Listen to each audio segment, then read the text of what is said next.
Hi friends, today I will do a comparison of iPhone 14 Pro Max versus Samsung Galaxy Z Flip 4. So let's see the detail of it.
Let's talk about camera. Let's start with iPhone 14 Pro Max.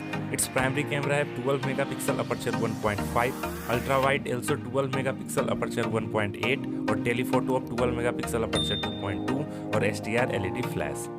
Let's talk Galaxy Z Flip 4.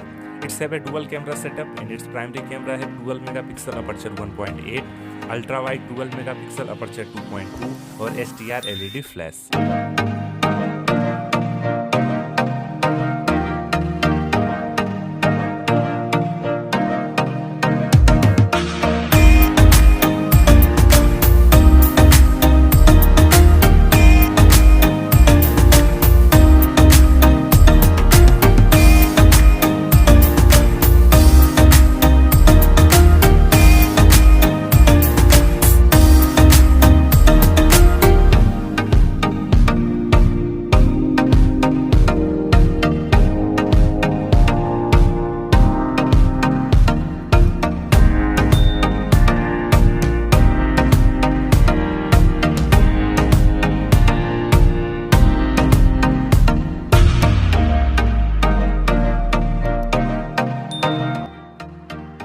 Let's talk on price. iPhone 14 Pro Max come around 1,15,999 of $919 of 6GB RAM or Z Flip 4 come around 90,000 of $1,134 of 8GB RAM. Let's come on result. iPhone 14 Pro Max versus Galaxy Z Flip 4. Design wise both the phone have good looking design, but Galaxy Z Flip 4 can flip the phone and display are same. Camera is also better on both the phone. Hardware is also good on both the phone. Connectivity are same. There is a better charger on 14 Pro Max and price is better on Galaxy Z Flip 4. So thanks for watching our video. Don't forget to like, share and subscribe to our